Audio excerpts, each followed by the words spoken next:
Okay. I feel like this is about the 50th press conference that I've done here in the last few days, but I'm gonna leave it open to you. We came out injury free, and Pat is actually feeling good in my meeting with him this morning, so that's a good deal.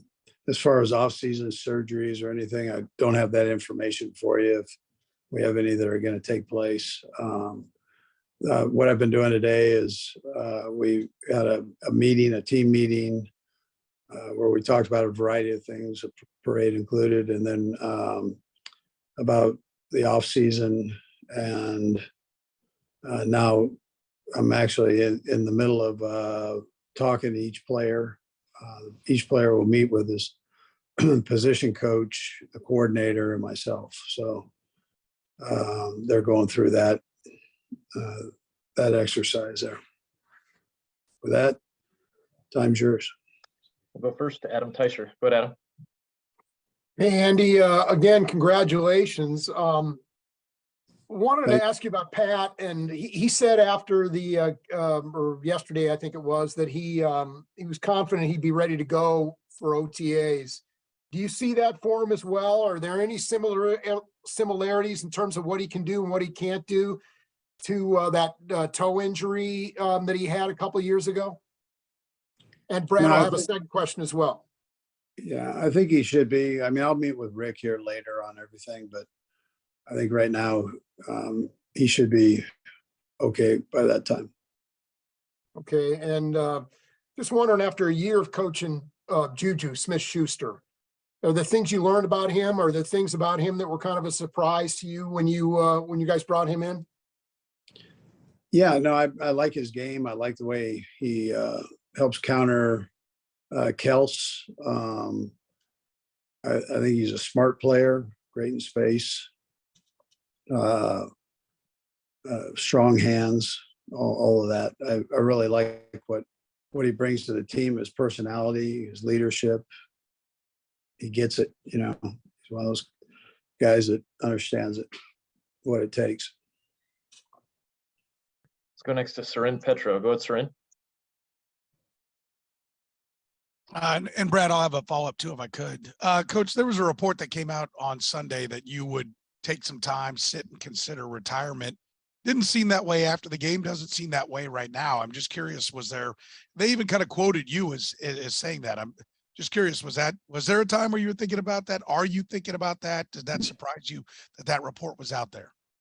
No, I was asked that about 50 times down there. And I think by the time I got to Jay Glazer, I just went, hey, listen, I've been asked this about 100 times. I mean, that's not the direction I'm going, but it wasn't a yes or no answer, I guess. So it came across maybe that way. That's not what I was thinking, but anyways, yeah. Okay. Just want to clear that up. And then secondly, I think it was 16 guys when you count the guys on the practice squad and everything that are still on the team that are getting a second ring with this championship. Obviously, turnover is part of the NFL. How important is it, to get fresh blood, to get guys that are hungry, that don't have a ring? Have you found, now that you've won it twice, right? You never won it twice until now. Have you found that was something that is a necessary part of it, to have some change, to have some fresh blood? Listen, I mean, I think it's a great challenge to get back there, whether it's fresh blood or not fresh blood. I think I don't think it hurts to have the same guys back. It doesn't seem to happen that way in the NFL. So I think that it's fluid. I mentioned this to the team this morning, that we're not going to all be here in this room next go round, next time we gather. So but the majority probably will be here. That's normally how this thing works. And so our off season, we've really got to attack it. And then whoever's new that comes into the team, they've got to do the same. Let's go next to Pete Sweeney. Go ahead, Pete. Hey, Coach, congrats again. I have a question on the game, and then just a bigger picture question. Kadarius, I know a lot of people are talking about the corn dog, but the punt return was the longest in Super Bowl history. And I was wondering if there was anything more, and since we won't get Dave to that play, and did you guys see a tendency of the Eagles going one way? Just was there anything more to him breaking that one off? Yeah, I would ask Dave on that. I think he actually kind of cut back across the field, so from the normal return that was there. But I thought the guys did a good job blocking for him, and then I thought Kadarius did a nice job. I'm not sure he's had to run that fast that far in a while. We've kind of tapered back on the length of his routes and that he had to do, but he sure did a nice job with that one. Let's go next to Vahe. Go ahead, Vahe. Hey, Andy. Brad, I'll have a second one. Congratulations again, Andy.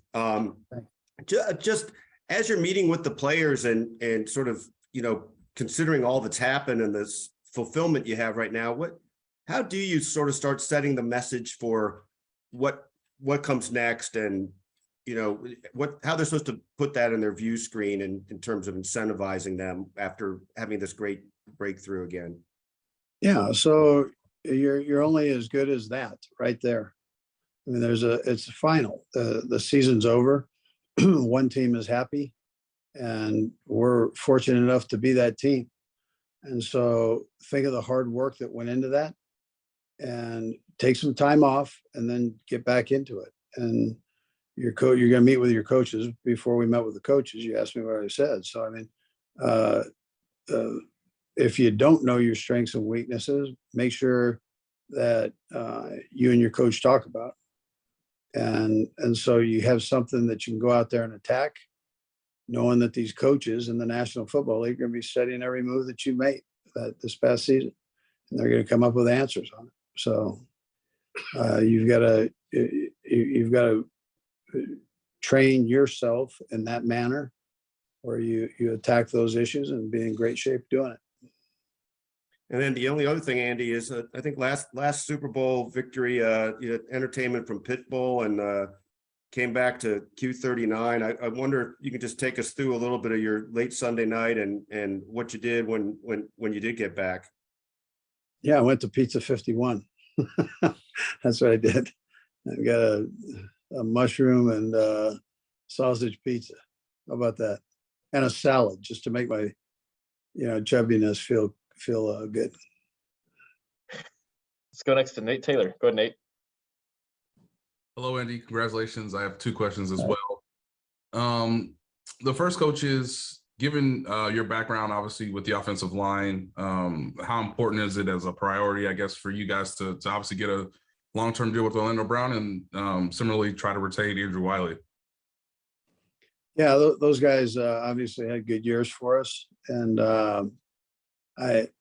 all these contract things I haven't gotten with Veach on at all, and I kind of stay out of that world. But I think both guys are very well liked here, and I'm sure that Brett will surely make a strong attempt to keeping him here. But we'll see how that goes. And second, Andy, now that you've had a little bit of time to reflect, is there something that you feel like your coaching staff did specifically with these rookies that you find to be rare, that helped them obviously succeed in training camp, the regular season, and the postseason? Yeah, I think patience was maybe the biggest thing. So, and they're teaching while they're doing here, maintaining the patience with them. I think the rookies, on the other hand, did a good job of listening and trying to do what they were asked to do, and try to do it in live periods during games. So, but I would tell you the patience was an important part of it. Let's go next to Nick Jacobs. Go ahead, Nick. Coach, I'll have a two-parter for you here. First part of it is what is it about coaching that keeps drawing you back to chase that next championship? And since you've been through the experience before, what's the toughest part of trying to both defend and win another title? Yeah, well, Nick, you can talk about defending it, but the thing that drives me is the day-to-day process, the teaching of being a coach and working with these young guys, young men that want to be great at what they do. I mean, they're already the best in the whole world at what they do because they're in the National Football League. But giving them an opportunity to even be the best of the best. So that drives me, but it's also the same thing that allows you to potentially go win it again or go to another Super Bowl, whatever, is that you don't look at the whole thing there. You don't, you get in and you work in and give your best effort every day and drive yourself that way. And if the guy next to you is doing that and the guy next to him is doing that, so on, then you have this strong team. But it's one thing to talk about it. It's another thing to get in and do it. And so that drives me. I like to test myself that way. And I like to have players around me that do the same thing. We'll go next to Sam McDowell. Go ahead, Sam. Thanks, Brad. Andy, I'll have a couple of quick things for you too. Just first of all, can you sort of give us a glimpse of what the immediacy looks like for you in terms of the next couple of weeks? When do you actually dig into the off-season stuff? Obviously, you've got a shorter off-season with going to the Super Bowl. Yeah. So, I mean, listen, we start right away on scheme eval. So once the parade's over, the guys are going to have time off, but we've got iPads and everything's on these iPads. I mean, we can watch every game, every snap, end zone, far copy. And we've got it all. So they'll start going back through and doing player evals of our guys that we have here now, and then we'll lead that into scheme evals when we get back. And then secondly, just Patrick's career to this point, I wonder if you could sort of just explain what you think of what he's been able to accomplish at 27 years old and also what lies ahead for him still. Yeah. So again, he's done as much as anybody's done in the game with these first few years. The way he's wired and his hunger to be great is there's a longevity part of that you gotta, the more you can do it over and over, that really determines how great you are. I mean, that's just how it goes. And he has a great feel for that.